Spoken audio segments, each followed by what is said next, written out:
Ana Escurín es una profesional de la comunicación y los recursos humanos y la última parte de mi carrera me estoy dedicando a experiencia de empleado, employer branding, recruitment marketing, etcétera, etcétera. Pues la forma en la que yo llegué al mundo del employer branding es un poco curiosa porque no es algo que para nada estuviese en mi trayectoria de carrera. Yo soy publicista de formación, estudié publicidad, comunicación, marketing, especializada con un máster en creatividad y la primera parte de mi carrera me dediqué a lo que suelo llamar mainstream marketing, ¿no? Empezando desde campañas de publicidad y televisión y radio, muy tradicional. Después empecé en el mundo online y estuve muchos años trabajando en comunicación y marketing digital. Y hubo un momento en mi carrera que a través de un headhunter, una llamada de teléfono, pues bueno, me ofrecieron la oportunidad de empezar un proceso para una posición de employer branding. En este caso era con BBVA y no tenía ni idea de lo que era employer branding, no tenía mucha idea de recursos humanos, nunca había trabajado en ese área.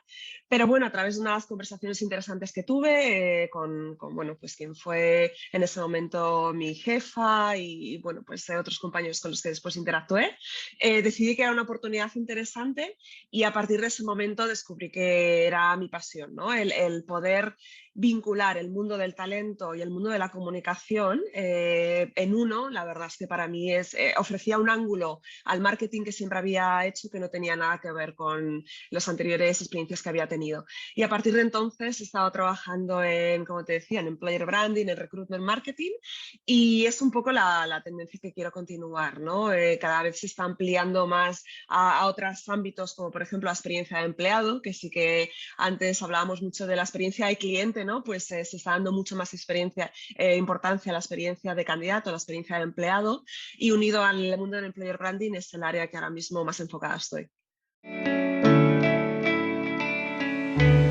El employer branding podemos definirlo como el posicionamiento y la reputación de tu marca como empleador, como una empresa que ofrece trabajo a otras personas. Y la forma en la que lo suelen ilustrar, ¿no? Algunos personas que llevan ya mucho tiempo trabajando en esto siempre dan el ejemplo de es la forma en la que tus empleados hablan de ti cuando tú no estás presente, ¿no? ¿Cuál es esa cultura corporativa? ¿Cómo la gente en un entorno informal, en una barbacoa con amigos, por ejemplo, cómo tú hablas de tu empresa? ¿Qué le cuentas a un amigo? Eso es lo que es el employer branding, ¿no? Es esa reputación y esa experiencia de empleado que una persona vive cuando está trabajando y vinculada a una empresa. Y ahí es donde viene un poco la distinción que para mí son dos caras de una misma moneda, ¿no? Tenemos la experiencia de cliente y la experiencia de empleado. Al final de lo que se trata, y es algo que se está trabajando cada vez más hoy en día, es de aunar esas dos realidades y que haya una continuidad, ¿no? Y eso se pone muy en valor a la hora de trabajar con la experiencia de candidato, porque sobre todo para empresas que tienen un alcance muy grande y una penetración muy grande en el mercado, tienes muchas posibilidades de que un candidato que vayas a entrevistar a la vez sea un cliente. Entonces, por supuesto que lo que quieres es que tenga una buena experiencia, incluso si no va a ser la persona bueno, le vas a ofertar la posición, pero quieres que la experiencia sea buena porque es importante seguir esa vinculación como clientes, ¿no? Y a la vez también puede pasar que te conozcan como empresa o que un candidato no consuma tus servicios o tu producto, pero a través de una experiencia de candidato, si ha sido positiva, si ha tenido un buen proceso de selección, puedes fidelizar a un cliente que antes no existía, ¿no? Entonces, al final son dos realidades que se entrelazan, que conviven y que beben la una de la otra, ¿no?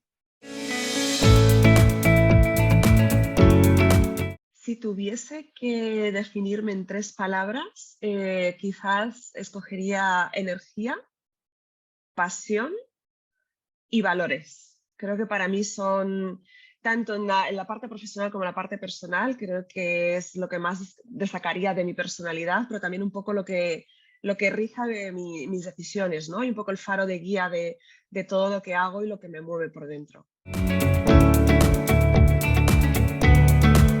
Pues no tengo nadie concreto como gurús que siga y que siempre lea sus publicaciones, pero lo que me inspira sobre todo son historias de impacto positivo. y el medio ahora mismo que más utilizo es LinkedIn. Y sí que me gusta mucho fijarme en empresas y en personas que tienen impacto positivo, en este caso a través del mundo profesional, ¿no? Y ahí te puedo dar algunos ejemplos, como por ejemplo una historia muy bonita de una empresa australiana que se llama Thank You, gracias, ¿no? Thank You Water. Empezaron siendo una compañía de botellas de agua mineral, que bueno, pues a priori no es algo muy inspiracional, ¿no? Es agua embotellada. Pero la forma en la que lo abordaron fue una de las primeras empresas australianas pues dentro de lo que es la nomenclatura de empresas sociales, ¿no? De la categoría de empresas sociales, porque la finalidad de la empresa no es conseguir beneficios a través de la venta del agua, ¿no? Todo se reinvierte en proyectos sociales y empezaron con cada botella de agua que vendían, se reinventía en proyectos sociales en África relacionados con el agua, crear pozos en comunidades que no tienen acceso al agua, potabilización de agua, etcétera, etcétera. Entonces, ese tipo de historias que quienes crearon esta empresa fueron unos pues, jóvenes universitarios, ni siquiera habían terminado la carrera con 22 años y ahora es una de las empresas más reconocidas en Australia. Ese tipo de historias son las que me motivan y ese tipo de información es la que me gusta leer, la que me gusta entender y ver cómo el mundo de los negocios puede cada vez orientarse y guiarse más por los valores, ¿no?, a los que hacía referencia antes y no tanto por el beneficio económico.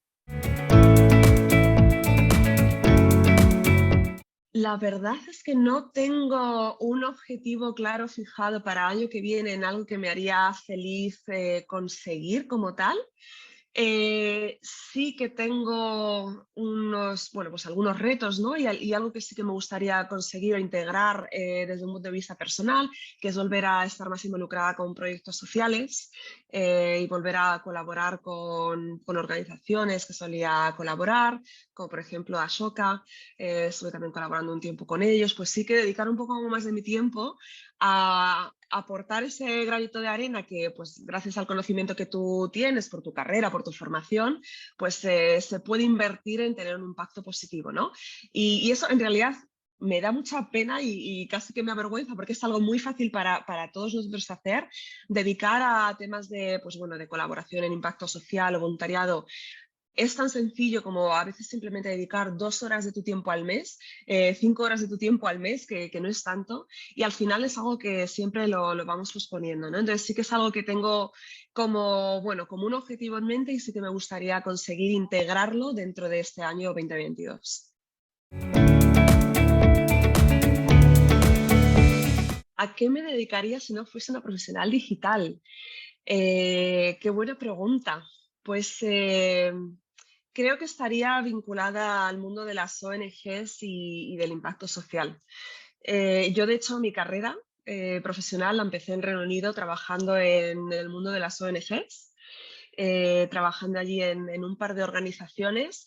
Es algo que siempre me ha apasionado, pero al final, bueno, dejas un poco llevarte por tu carrera, por dónde están las oportunidades, por lo que te apetece hacer en ese momento en cuanto al core, ¿no?, de lo que tú haces, que en mi caso era marketing, y el mundo me fue llevando pues más a agencias de comunicación, de marketing, empezar a trabajar mucho en redes sociales y me desvinculé de esa parte y creo que si pudiese elegir y no hiciese lo que hago hoy en día, estaría muy posiblemente vinculada a alguna organización, a alguna empresa de impacto social.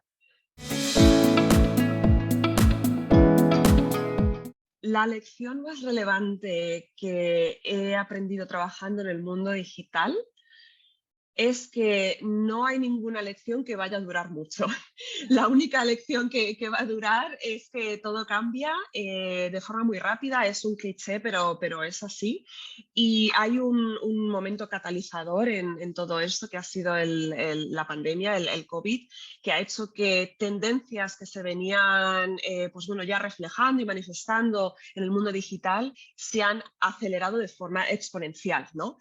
Y solo hace más que reforzar, ¿no? Esa idea de que todo cambia muy rápido y realmente las lecciones que aprendes tienen que ser revisadas permanentemente para que no queden obsoletas y para que se apliquen a la nueva realidad y a las nuevas pues, formas de comunicar, formas de conectar, formas de vincularnos y de relacionarnos. Ese para mí es la primera máxima, el primer mantra del mundo digital.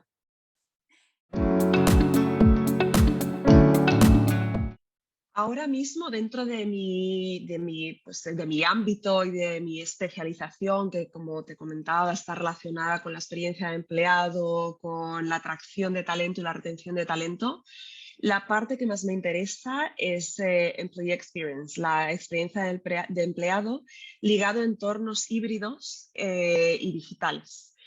Porque hay empresas que ya están evolucionadas en cuanto al teletrabajo, en cuanto a trabajo en remoto, y lo tenían integrado en su ADN y en su cultura corporativa, pero muchas otras a través del COVID han tenido que acelerar ese proceso y reinventarse e integrar estas dinámicas dentro de su cultura corporativa. Entonces, me interesa mucho el impacto que tiene la tecnología en cómo las empresas generan ese sentido de pertenencia que antes ocurría yendo a la oficina, las conversaciones informales de pasillo, tomándote un café con unos compañeros, tomándote una cerveza después del trabajo, ¿no? Esa vinculación que ya se ligaba más al plano personal, del tú a tú. Me interesa mucho el ver cómo se ejercitan esas prácticas dentro del mundo digital. Y cuando tenemos plantillas que están o bien trabajando 100% en remoto o con modelos híbridos que a lo mejor tienes a personas en la oficina un día a la semana y que además no suelen coincidir con otros compañeros porque cada uno elige el día que quiere ir a la oficina y es raro que tengas a todos los compañeros de un mismo departamento en la oficina, a no ser que se haga de forma expresa y directamente se coordine. Me interesa mucho cómo se vincula a esos empleados y cómo utilizamos las herramientas digitales y los entornos digitales para generar ese sentido de pertenencia. En cuanto a cuáles son los retos digitales más desafiantes para las empresas hoy en día, si nos fijamos en el entorno del talento, que es la parte de la que yo me ocupo, sin lugar a dudas es la retención, la vinculación de talento y la atracción del talento.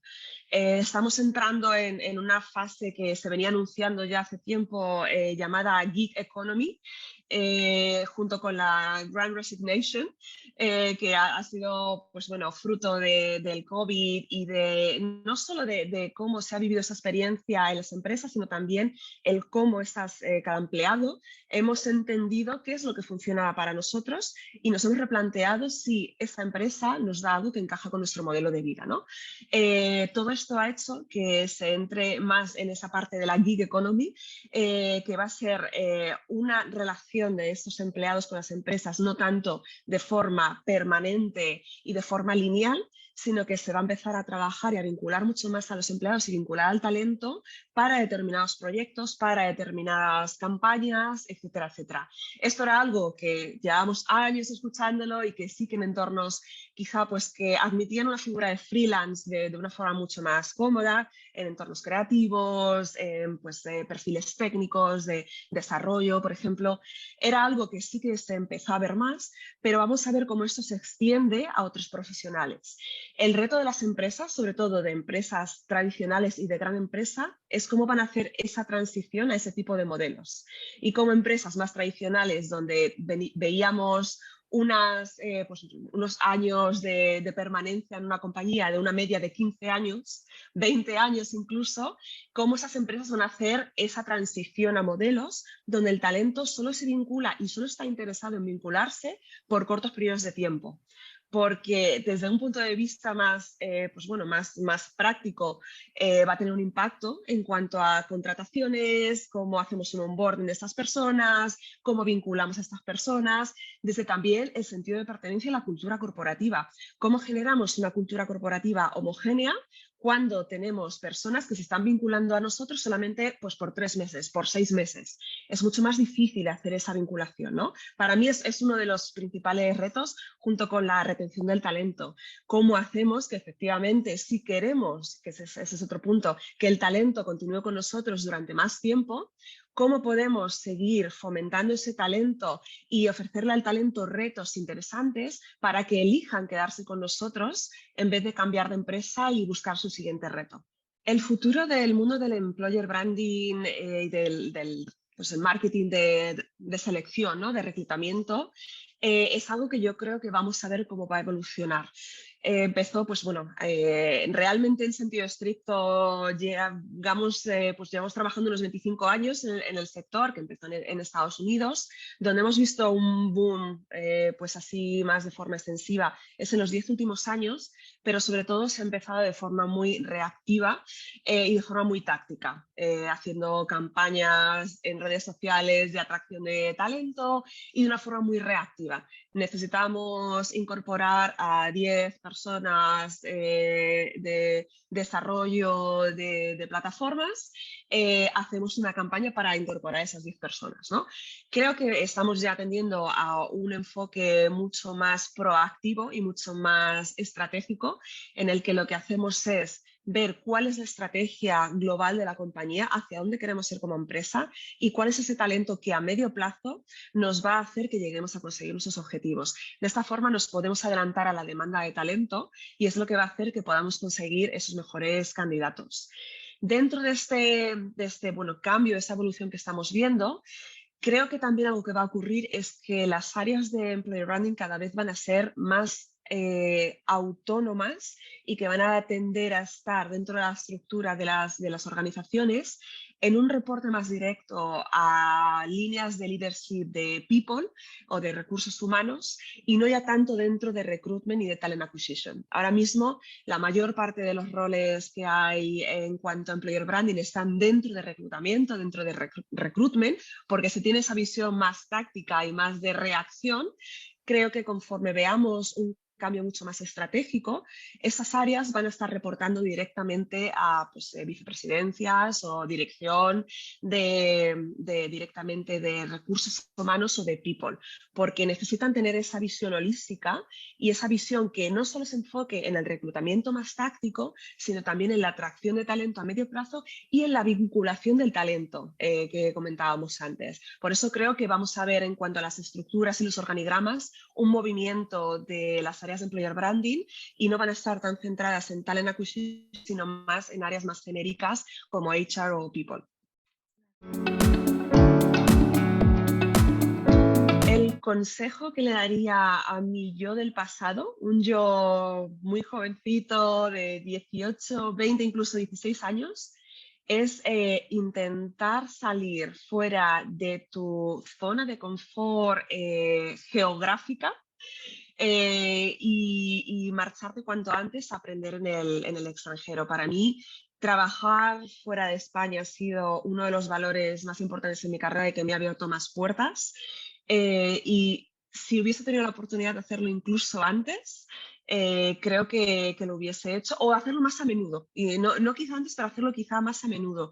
Creo que es fantástico, creo que te da una perspectiva que si siempre trabajas en tu ciudad natal o bueno, en la ciudad donde has estudiado tu carrera, creo que es muy difícil que llegues a incorporar otros conceptos, otra forma de hacer las cosas, otras realidades, que te den esa visión mucho más amplia y que puedas integrar un concepto que es fundamental hoy en día, que es la diversidad, integrarlo dentro de tus hábitos profesionales, ¿no? Que no se convierta en pues bueno, una etiqueta o una campaña que quieres lanzar, sino que sea algo que todos los profesionales tengan dentro de su ADN y lo tengas en el día a día en la posición que ocupas, ¿no? Creo que para cualquier persona que se está iniciando, el poder tener esa oportunidad de estudiar o trabajar fuera y hacerlo cuantas más veces puedas hacerlo mejor, va a ser un valor incalculable en la carrera de ese individuo o esta persona.